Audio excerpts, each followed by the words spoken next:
तुलसी तांती ने बिजली की कमी को अवसर में बदला। उन्होंने शिकायत नहीं की, हल ढूंढा। उनका विश्वास ही उनकी सबसे बड़ी ताकत बना। सुजलॉन की शुरुआत किसी बड़े दफ्तर से नहीं, बल्कि एक उद्यमी के दिल से हुई थी जो बदलाव लाना चाहता था। यह कहानी हमें सिखाती है, एक छोटा सा आइडिया अगर सही लगन से सींचा जाए तो दुनिया बदल सकता है। मैं गुजरात के राजकोट से था, कपड़ों का कारोबार करता था, लेकिन बिजली की कटौती हमेशा परेशानी देती थी। उत्पादन रुकता, नुकसान होता। मैं चाहता था कि इस समस्या का स्थायी हल निकले, सिर्फ मेरे लिए नहीं बल्कि हर व्यापारी के लिए। मैंने सोचा क्यों न अपनी बिजली खुद बनाई जाए। कोयला डीजल महंगे और प्रदूषणकारी थे। गुजरात के तटीय इलाकों में तेज हवा थी, पवन चक्कियों का विचार आया। भारत में तब पवन ऊर्जा नई थी, लेकिन मुझे इसमें भविष्य दिखा। मैंने ठान लिया कि अब अपनी बिजली हवा से बनाऊंगा। ये जरूरत से बढ़कर मेरा जुनून बन गया और इसी जुनून ने सुजलॉन एनर्जी की नींव रखी। सुजलॉन एनर्जी सिर्फ एक कंपनी नहीं, बल्कि एक सपने की कहानी है। यह कहानी है तुलसी तांती की, जिन्होंने हवा में भविष्य की ऊर्जा देखी और उसे हकीकत में बदलने का जुनून रखा। यह फैसला उनकी दूरदर्शिता दिखाता है। उन्होंने सिर्फ पैसा कमाने के लिए नहीं, बल्कि देश की ऊर्जा समस्या का हल देने के लिए यह कदम उठाया। कपड़े के धागों से पवन चक्की के ब्लेड तक का सफर आसान नहीं था, लेकिन यह भारत को ऊर्जा के क्षेत्र में आत्मनिर्भर बनाने की शुरुआत थी। सुजलॉन का नाम अब एक मिशन का प्रतीक बन गया था। मेरा पहला कारोबार कपड़ों का था, सुजेट सिंथेटिक्स। बिजली की अनियमित सप्लाई सबसे बड़ी दुश्मन थी। जनरेटर महंगे थे, बिजली फिर भी पूरी नहीं मिलती थी। मुझे सस्ता और भरोसेमंद हल चाहिए था। रिसर्च में पता चला कि दुनिया में पवन ऊर्जा का इस्तेमाल हो रहा है।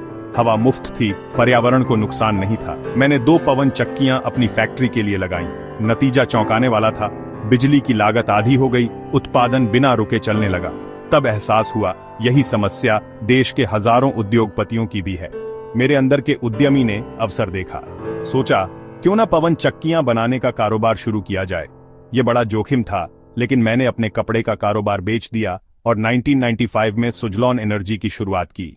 2005 में सुजलॉन का आईपीओ आया, इतिहास के सबसे सफल आईपीओ में से एक। निवेशकों ने जबरदस्त भरोसा दिखाया।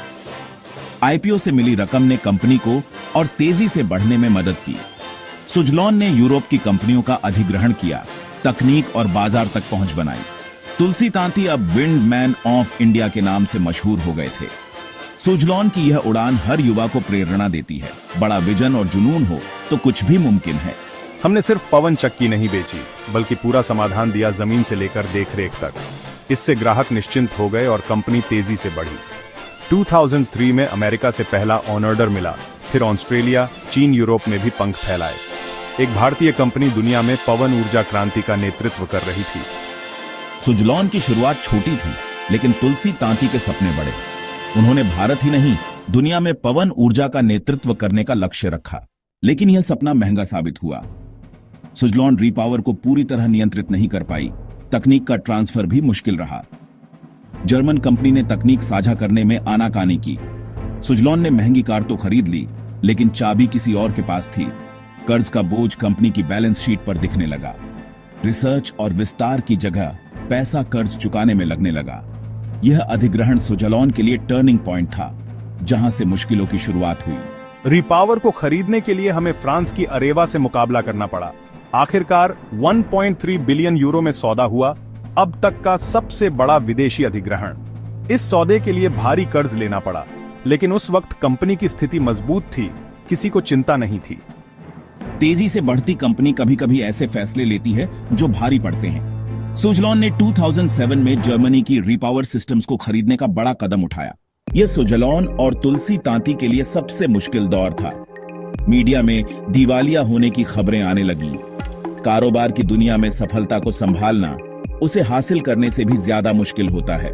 हमने गलती मानी, ब्लेड्स बदलने का वादा किया, लेकिन ग्राहकों का भरोसा कमजोर हुआ।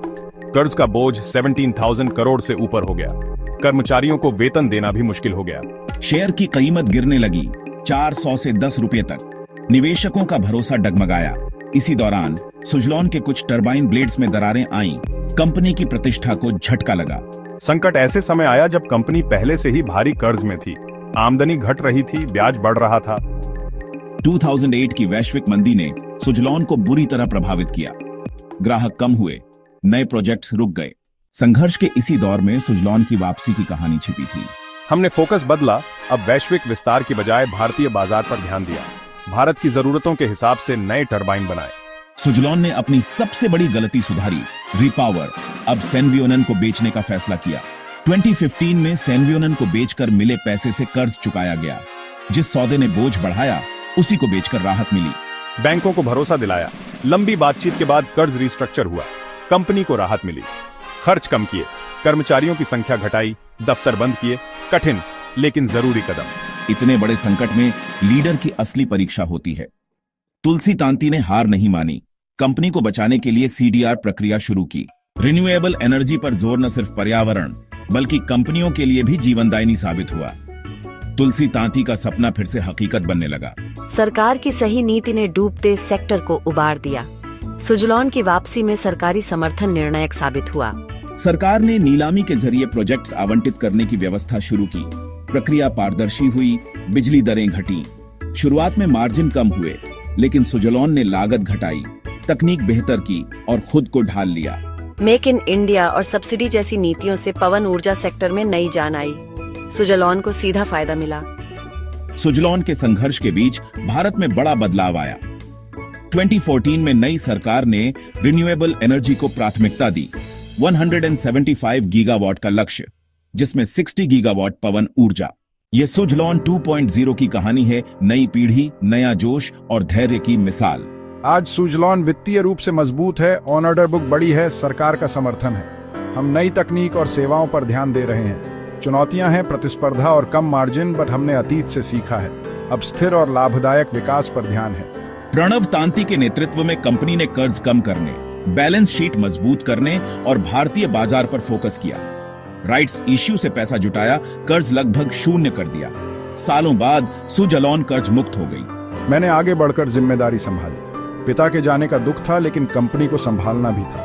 कर्मचारियों और निवेशकों को भरोसा दिलाया कि सुजलॉन का विजन जिंदा रहेगा। जब सुजलॉन मुश्किलों से उभर रही थी, 2022 में तुलसी तांती का अचानक निधन हो गया। कंपनी के सामने अनिश्चितता थी, अब क्या होगा। सुजलॉन की कहानी इंसानी जज्बे, संघर्ष और उम्मीद की कहानी है। असफलता अंत नहीं, बल्कि सीखने और वापसी का मौका है। चाहे हवा का रुख कितना भी खिलाफ हो, अगर हिम्मत और विश्वास की पतवार हो तो तूफान से भी निकला जा सकता है। कभी भी सारा पैसा एक कंपनी में न लगाएं। रिसर्च करें, कर्ज, ऑर्डर बुक और नीतियों को समझें। शेयर बाजार में पैसा कमाना तेजी का नहीं, धैर्य का खेल है। अच्छी कंपनियों को उभरने में समय लगता है। तीसरा सबक, जोखिम और इनाम को समझना। टर्न अराउंड कंपनियों में निवेश जोखिम भरा है, लेकिन सही रिसर्च और समझ जरूरी है। दूसरा सबक, धैर्य। मंदी में ज्यादातर निवेशक भाग गए, लेकिन जिन्होंने भरोसा रखा उन्हें आज फल मिल रहा है। सुजलॉन की कहानी रोलर कोस्टर जैसी है। ऊंचाइयां, गहराइयां और सीखें। सबसे बड़ा सबक, सपनों की ताकत और सीमाओं की पहचान।